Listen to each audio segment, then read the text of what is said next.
Un foco que simula o sol, de lúa unha pelota de ping-pong e unha bola do mundo. Basta iso para entender que é un eclipse.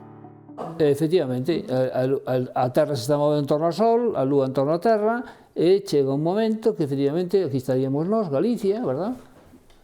Aquí estaría Galicia, España, entón chega un momento que, efectivamente, a sombra da Lúa tapa, e aí se produce o eclipse total. Con maquetas en miniatura que eles mesmos elaboran na escola, os nenos galegos a partir de quinto de primaria están sendo formados como guías de eclipse, porque o evento astronómico ao que asistiremos o 12 de agosto é extremadamente excepcional.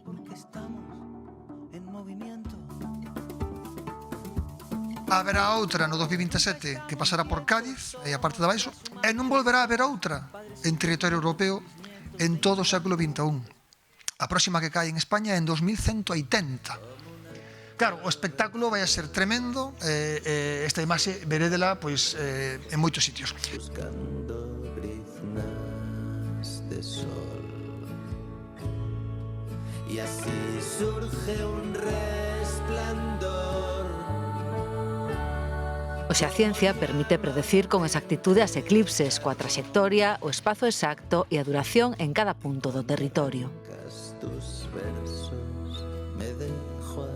Ao contrario do que acontece cas eclipses de lúa, que basta con que este a lúa por riba do horizonte para que todo o mundo poda ver a eclipse, nos de sol é distinto. Os eclipses de sol solamente se ven en unha pequena proporción de terreos, de maneira que observar un eclipse total de sol nun lugar concreto é unha excepcionalidade. No sur do Xapón, onde non vían un eclipse solar desde hai 46 anos, o sol chegou a estar totalmente oculto durante 6 minutos e 39 segundos. Ao predecir un eclipse, pois parece moi complicado, etc., pero realmente, entre comiñas, basta con saber as posicións que ocupan tanto o Sol como a Lúa na bóveda celeste, non? E os movimentos deses dos corpos os temos moi ben calculados. Será ás 8:30 e o sol estará baixo, polo que hai que preparar a observación para poder velo ao 100% na parte de Galicia en que se fará de noite. Un 1% do sol alumea como 4.000 lúas cheas. Tras un último fulgor.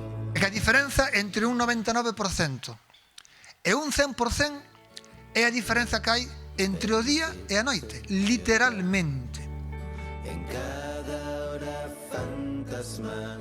De feito, unha cousa que estou lanzando en todas as charlas que dou é que a xente ten que facer a proba o día 30 de abril. Por que o 30 de abril? Porque o 30 de abril é o punto simétrico con respecto ao solsticio de verán na que vamos ter o sol posto no mesmo sitio no que o ímos ter o 12 de agosto. O último básico para irnos preparando son os instrumentos de observación. O mellor é dispoñer de gafas especiais de observación de eclipse. Por suposto, se alguén o quere observar con telescopio, ten que ter a protección necesaria, pero o mellor é recomendar a observación de eclipse por proxección. No caso da eclipse norteamericana do ano 24, houve miles de queimados de retina e algúns con queimaduras irreversibles que levan a cegueira. Galicia será unha das zonas do planeta onde mellor se vai ver.